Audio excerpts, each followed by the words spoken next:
Identity, perception, and reality have always been at odds with one another. Questions of what constitute reality and being, what defines the individual experience, and what may be deemed to be oneself in the face of the perception of others are age-old. In the mid-90s, creators of increasingly experimental anime were able to take the opportunity to explore these issues for themselves. Two products of this time, Neon Genesis Evangelion in 1995, directed by Anno Hideaki, and Serial Experiments Lain in 1998, directed by Nakamura Ryotaro, attempt to parse through these ontological concepts. In particular, the separation of the self from others and the self from reality in light of an unknown and possibly apocalyptic future just prior to the turn of the millennium. They also address the relationship of the self to new technologies and platforms. With this essay, I'll explore the aspects of the philosophy at the core of these works, and the ways in which they may transcend their narratives and enter the actual form of the anime, both to involve the viewer in their introspection and to create life for its characters outside of these vessels. I'll also touch on the way these ideas are mirrored or communicated by the animation and visual design. To begin, I'll provide a brief summary of both shows for those who have not watched one or the other, and the video will contain spoilers. In Neon Genesis Evangelion, we follow Shinji Ikari, a meek 14-year-old boy who's been called to the special organization NERF at the request of his estranged father. Upon arrival, he's told that he is now responsible for piloting an Eva, a synthetic life form which is used to destroy angels, alien life forms who are determined to end all life on Earth. Throughout the series, Shinji, his fellow Eva pilots Rei Ayanami and Asuka Langley Soryu, both 14-year-old girls, and his caretaker and captain, Misato Katsuragi, work to save humanity while also struggling to connect with others and understand themselves. In Serial Experiments Lain, we follow the story of Lain Iwakura, a withdrawn 14-year-old girl who is disconnected from both her family and peers. Lain receives an email from the address of a fellow classmate who committed suicide, telling her that she is still alive and has abandoned her body to live in the Wired, the show's version of the internet. After this, the barrier between the real world and the Wired begins to thin. Upon hearing that she has been seen at a local nightclub Siberia by classmates and being recognized there by strangers, Lain begins to delve deeper into the mysteries of the Wired and her own being. One of the most intriguing aspects of these series is the way each of them tackle the idea of perception. At their core, both anime address the same fear, that one may be perceived in a different way than the way we perceive ourselves, and that many perceptions, and therefore versions of the self, exist. In Lain, this idea presents itself as a symptom of the Wired, where one may have unlimited freedom, but also unlimited selves, to one's detriment. There is no control over what a person perceives you as, nor is there control over the place, time, situation, or lives in which you may then exist. This ideology was relevant in '98 when the internet was still young, and it has only grown in significance as the internet now takes a larger role in the lives of people today. Take posting on a platform like Facebook or Instagram. If a person makes a comment or post, it may exist on that platform for years. Should another person happen upon this comment at any time, despite the commenter not being actively engaged with the reader, these two people have now had an interaction in which the reader receives information from the commenter, which is signified to be the property and an extension of the identity of the commenter by the presence of their name, which in turn overtly symbolizes their identity. Each comment left by a person, which may potentially forevermore be seen and interacted with by readers, allows for the commenter to exist, passively act, and be perceived by others in many places concurrently. This is what contributes to the omnipresence indicated by Lain's godlike figure, Eri.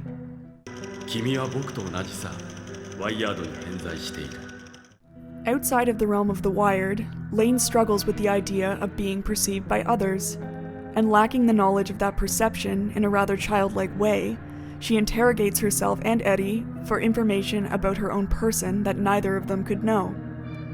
She tries to change these perceptions of herself and of others by altering the very fabric that they are known through. While this idea is implemented in the reality of Lain's narrative, it is clear to viewers that things are not so simple. This idea that a person at any given time may merely think of another person, maintaining a specific perception of them and ultimately allowing them to continue to exist outside of their physical being, is also central to Neon Genesis Evangelion. For Shinji, this is his greatest fear. As he hates himself, he can only imagine the ugly perceptions that others must hold of him, and it is his inability to connect with others and access these perceptions which will ultimately lead to a fulfillment of this fear, as we see his traits mirrored in his cold and distanced father Gendo. Shinji is unable to yield to the idea that he himself contains multiple selves, the Shinjis which are perceived by others, and the Shinji which he understands to be his true self. This dissonance is represented in the visual design during moments of Shinji's introspection. In one instance, the way in which Shinji's face is drawn changes to appear as if it is being viewed through an unflattering fisheye lens, distorting his appearance. At the same time, he is interrogated by a younger version of himself, whose face is obscured in darkness. Both of these depictions represent at least two of Shinji's selves, as well as the filter of his own perception upon them. He cannot access others' perceptions of himself, and he cannot know what he appears as to others. His own image is filtered with the hatred he feels for himself. Nami's mind and the Shinji Ikari and Gendo Ikari's mind. All are different Shinji Ikaris, but each of them is a true Shinji Ikari. What you fear is the Shinji Ikaris who exist in the minds of others. During this conversation, only two lines surface on the screen, one vertical and one horizontal, to visually represent the voices of the two Shinjis. In this instance, the visuals are so wholly dedicated to the audio, symbolizing it with shudders and bumps, that there can be no mistaking or ignoring the importance of this exchange. Along with the lack of control of perception, another issue presented is the inherent loneliness caused by the fear of being perceived the wrong way, leading to a breakdown in connection and communication. The shows are consumed with understanding these difficulties.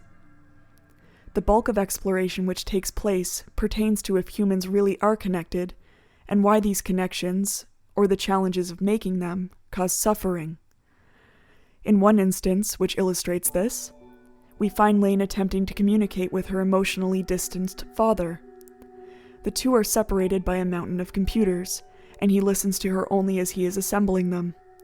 The moment he can proceed with his social activity online, she effectively ceases to be there. With the computers forming a wall between the two of them, the sequence emphasizes the emotional distance between them. In this scene, it is impossible to make a traditional shot-reverse shot between the faces of Lain and her father in discussion. His face is completely obstructed. All shots cutting from face to face inferring eye contact are cheated or shot from different angles which appear to peek around the barrier of computers. The father's commitment to his relationships on the Wired is accentuated through frequent shots of wires and other hardware. In both series, there is a focus on this distance between individuals. They underscore this with depictions of human connection which, through the lens of these works, are deemed to be lesser to the emotional connection which their characters are seeking. Particularly, physical connections are uniformly depicted as either frivolous, shameful, or unconsensual within the reality of these shows. The discomfort caused by knowing that oneself is effectively out of our control and subject to the gaze of others is validated in both series through the acknowledgement of multiple layers of reality, or modes of existence.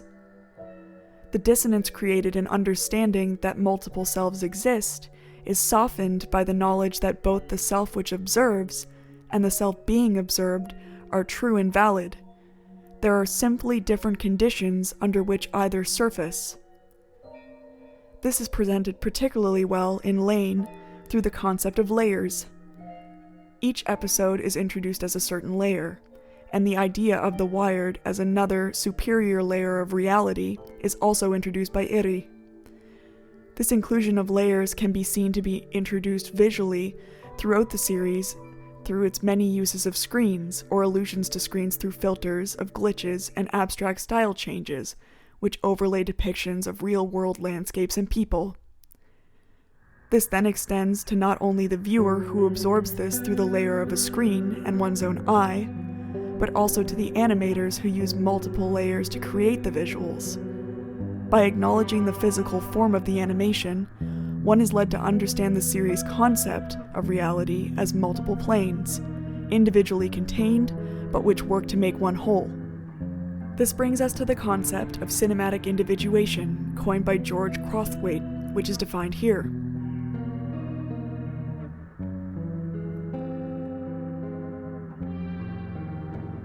As stated by Crosthwaite, in applying this concept of cinematic individuation to Evangelion, he contends that cinematic individuation requires the viewer relinquish their sense of individuality and subjectivity, just as Shinji must as well.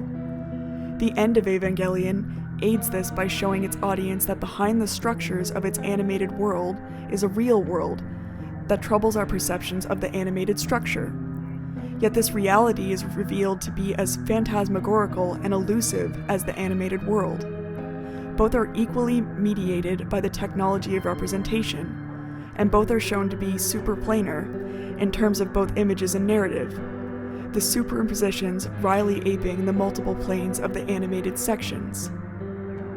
This layer of interaction by the viewer with either of these works function much in the same way as a person viewing a post online. A static symbol can be accessed and interacted with by receiving information at any time. Viewers will continually access and perceive these worlds and form perceptions of Lain and Shinji, so long as the anime are able to be perceived, or are effectively in existence. This is amplified in Lain by the inclusion of an unnamed man stating, "Present day. Present time." at the opening of each episode of Lain. By asserting that each episode is occurring at the present day and present time, it removes it from an objective time flow, lining up with the subjective time flow of the watcher.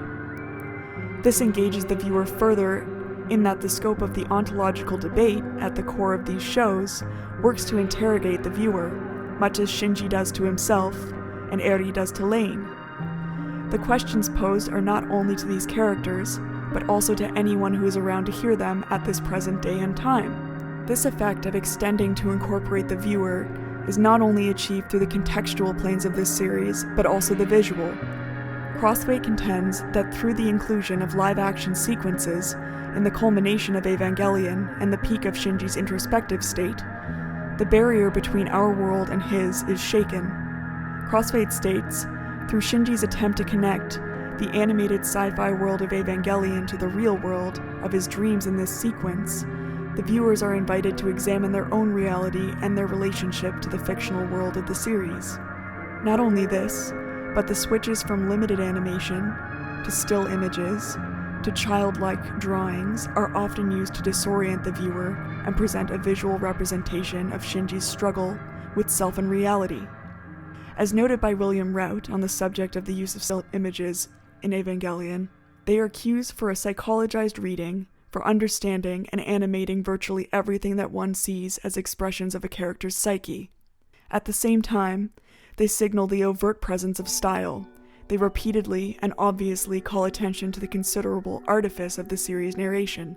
Additionally, in sequences where Shinji introspects, specifically in the final episodes of the series, as Shinji begins to understand the importance of the self and individuality, a rudimentary drawing of a body begins to take shape. It soon takes on Shinji's characteristics and can then be said to symbolize him. This is acknowledged canonically. Shinji understands that which symbolizes himself, and so must the viewer. Similarly, in Lain, we are also treated to shocking changes in visual design. However, instead of underlining an internal development, they seem to attempt to accentuate differences between what is real and what is not, and all that lies in between. Rotoscope may take the place of a 2D animation to signify a breach in the barrier between the real world and the wired, only to then be superimposed with a different 3D animated location. The fear of being perceived paralyzes these protagonists and causes them to suffer. But despite being the root of their suffering, it is also the root of their power, and thus inextricable from them. The aspects of their identities which are tied to the technological infrastructure in their lives, the wired and the Eva both, allow Lain and Shinji respectively the only agency they have ever had as individuals, while also not really having any choice in the matter of their involvement with those technologies. The non-technological but physical aspects of their existence, the containment of their bodies, and specifically the separation of one mind from another, also increases their suffering by creating what disconnects them from other humans. This containment is what they fight against for the duration of their narratives. However, this is also what allows them to exist in the first place as an individual. To experience the suffering related to maintaining an individual identity is also to have the freedom of an individual at all. This burden of freedom is represented visually in Evangelion, specifically during a heightened moment of introspection. Shinji and the audience are shown what is effectively a line drawing turned diagram which demonstrates the foundation of freedom by slowly developing the figure in front of us, with both Shinji the symbol, Shinji the concept, and Shinji the character being made more clear as lines are added and changed. This culmination of detail into a shape illustrates what it means to have an identity, and the inherent burden which comes with it. Interestingly, Susan Napier also remarks of this sequence. Shinji, shown floating in white emptiness, is told he has the freedom to do what he likes to create his own world. This is an obvious reference to the role of the animator himself, who constructs a world from white emptiness every time she creates animation.